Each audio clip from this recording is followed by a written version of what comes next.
俺の財宝か。欲しけりゃくれてやる。探せ。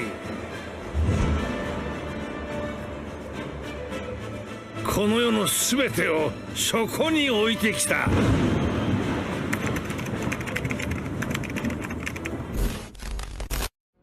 L'histoire de One Piece, c'est un homme avec un rêve. Ce rêve, c'est de devenir le roi des pirates et pour y arriver, il doit traverser l'étendue de l'océan qui porte le nom de Grand Line. Sur Grand Line, il y a des îles, des navires, mais surtout des milliers d'individus qui, comme cet homme, veulent obtenir ce titre emblématique. Un homme a réussi l'exploit de combattre les eaux et de les parcourir jusqu'à atteindre Loftale, l'île ultime se situant au bout du Nouveau Monde.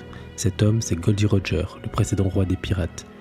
Goldie Roger y a découvert un trésor légendaire qui fait fantasmer tous les pirates de l'œuvre. Une connexion puissante avec des millions de lecteurs qui eux aussi aujourd'hui fantasment sur ce trésor et se creusent la tête pour peut-être un jour mettre la lumière sur un des plus grands mystères de notre époque. Ce trésor, c'est le One Piece. One Piece. One Piece. 偶然などないのかもしれない。すべてが必然であるかのように。Dans One Piece, on retrouve énormément de clins d'œil liés aux religions ou encore aux mythologies. On peut notamment parler de l'île céleste qui porte en son sein un dieu et des tribus, mais aussi des fruits du démon portant pour certains l'image religieuse ou mythologique. Le Bouddha de Sengoku ou encore le phénix de Marco sont des exemples très concrets. Il en existe des centaines de ces liens dans One Piece et Oda continue de s'inspirer de ces pôles pour écrire son œuvre. C'est important de poser cette base car dans One Piece, les liens mythologiques ou religieux qui nous permettent très souvent d'établir des théories ou de comprendre la profondeur de l'écriture. Dans ce monde, il existe des stèles avec des inscriptions provenant d'une langue ancienne, les poneglyphes. Cette langue n'est pas unique aux poneglyphes, elle est inscrite sur certaines ruines de Chandora et est aussi une langue générationnelle des Kozuki située sur Wano. On peut donc déduire que c'était une langue plus ou moins utilisée dans une époque très lointaine, époque du siècle oublié que le gouvernement mondial s'est efforcé d'effacer. Cette suppression a engendré la perte de cette langue bien qu'elle ait été transmise à une poignée d'individus. Parsemés sur les îles au large de Grand Line, il en existe 30 et ces poneglyphes ont plusieurs fonctions. 3 fonctions pour être précis. Les poneglyphes antiques, ils révèlent l'histoire des anciens temps. Les poneglyphes informatifs, ils révèlent des indices sur l'emplacement des armes antiques. Et enfin les road poneglyphes, ils détaillent un emplacement et lorsque leurs informations sont combinées ensemble, la localisation de Loftale est obtenue. Les poneglyphes sont donc vitaux non seulement pour apprendre les détails de l'ancien temps, mais aussi pour atteindre Loftale, l'île ultime où se situe le One Piece. La clé du passé réside donc dans les poneglyphes, mais mieux encore, la clé vers l'ultime trésor de cette œuvre se trouve dans ceci aussi. Les poneglyphes sont donc le point culminant de tous les plus gros mystères de One Piece et en délivrent même le potentiel trésor. La grande majorité des poneglyphes ne sont pas signés, il est donc difficile d'établir qui les a écrits. Cependant, certains événements nous permettent d'affirmer qui cela pourrait bien être. Lorsque Robin découvre le poneglyphe sur l'île des hommes poissons, celui-ci est signé par Joy Boy. Cependant, elle précise que celui-ci est un peu différent des autres, différent dans la manière d'écrire, car ici, il s'excuse. Retiens bien ce point, c'est important pour la suite. Joy Boy est donc le candidat parfait pour avoir écrit les poneglyphes, tellement parfait que c'est lui qui est cité lorsque Roger atteint Loftale, et donc le One Piece. Roger, le dos à son équipage, va lui parler directement, le visage légèrement vers le ciel. Il parle directement à Joy Boy. Cela ne peut vouloir dire qu'une chose, le trésor laissé sur Loftale est signé de son nom. La signature est le seul moyen d'être sûr que c'est lui, et le seul endroit où on a retrouvé une de ces signatures, c'était sur un poneglyphe. Les poneglyphes, c'est aussi le seul moyen antique de faire passer des messages encore aujourd'hui.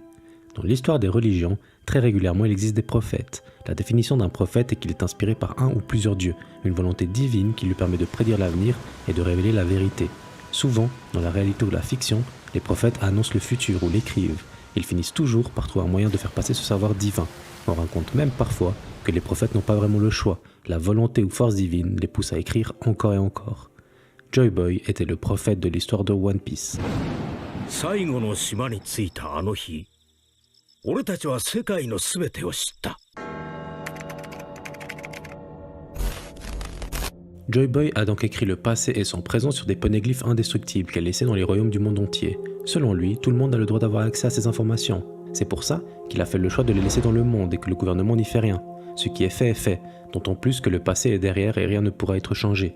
Personne n'a intérêt à les cacher. Au contraire même, le gouvernement a tout fait pour effacer cette partie de l'histoire, et pense que ça a été bien fait. Ce décodage est quasi impossible et rien ne sert de s'en soucier. La poignée de gens pouvant le déchiffrer est si minime que ça ne devrait pas poser de problème. C'est quand on comprend ce point précis qu'on se rend compte que tout est millimétré de la part du gouvernement mondial. Pourquoi n'attaquent-ils pas les Yonko avec toute leur force? Ils savent pourtant où ils se trouvent. C'est parce qu'ils savent pertinemment que l'équilibre des empereurs protège la destruction du savoir de l'ancien temps. Qui de mieux que Kaido pour tenir un pays qui est censé avoir en son sein des porteurs du langage ancestral de Joy Boy? Personne, même Kaido ne se rend pas compte, aveuglé par la recherche de ses propres objectifs. Le monde a été façonné de la meilleure des façons par le gouvernement mondial, et malgré les quelques secousses et vagues émises par certains pirates, ce gouvernement continue de tenir, bien qu'il n'ait jamais été aussi fragile. Le passé a donc été écrit et est parsemé dans le monde, à la connaissance de tous. Mais un prophète, ça écrit aussi le futur. Futur qui devait être protégé des mains du gouvernement, car s'il mettait la main sur les écrits de l'avenir, alors il pourrait en changer. C'est ça la clé du One Piece. Le trésor du One Piece est la totalité des écrits de ce prophète, de Joy Boy. Le trésor du One Piece est littéralement l'histoire complète, passé comme futur de One Piece. Le One Piece, c'est One Piece.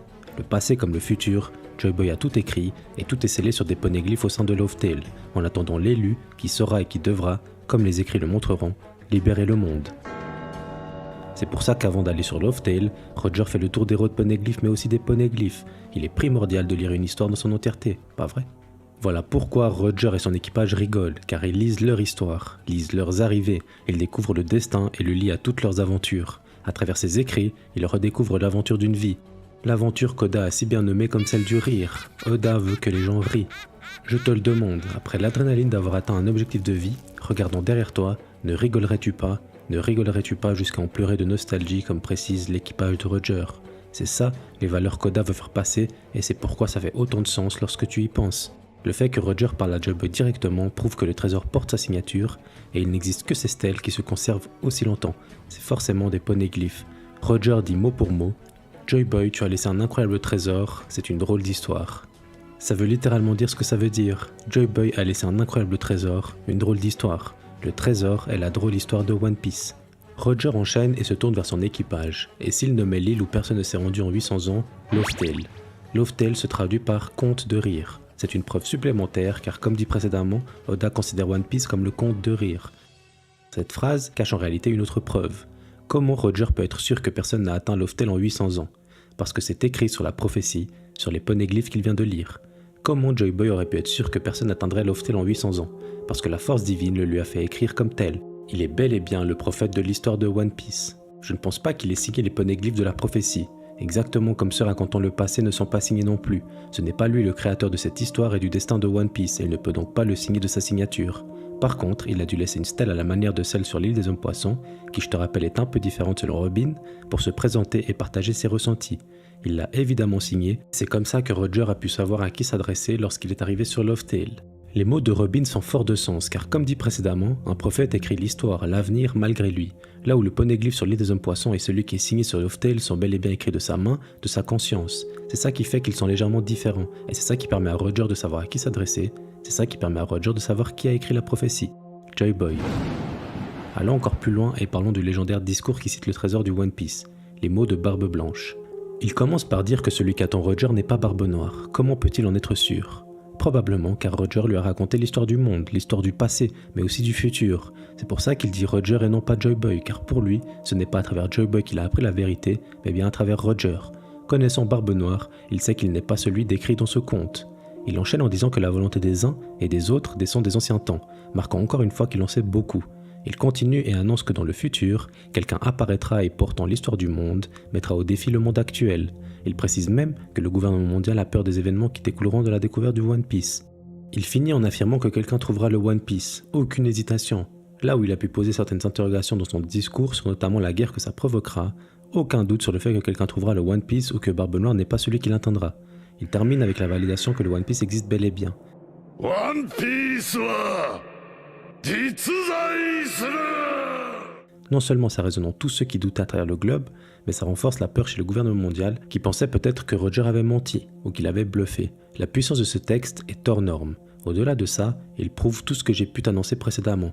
Il parle avec certitude sur le futur et sur le passé. Tout ça sort forcément de quelque part, et puisqu'il est cité, sort de Roger. Roger qui lui-même tient ça de Joy Boy. Joy Boy est un prophète qui a écrit toute l'histoire du monde au sein de stèles indestructibles, des stèles où sont écrits les exceptionnels voyages de l'œuvre et qui forment le trésor du One Piece. One Piece, c'est le trésor de Eiichiro Oda. Le trésor du One Piece, c'est encore une fois le trésor de Eiichiro Oda. Il porte le même nom et Oda a trouvé la plus belle manière de le transcrire. Le destin de cet homme lui a fait écrire une histoire exceptionnelle, un conte de rire. Ce conte nous passionne, nous fait vibrer, nous fait pleurer et surtout nous fait vivre à travers Luffy l'histoire d'un homme cherchant la liberté et le rire. Nos destins sont désormais liés à travers cette œuvre et le One Piece est aussi devenu notre trésor. Tout est écrit et c'est encore plus beau comme ça.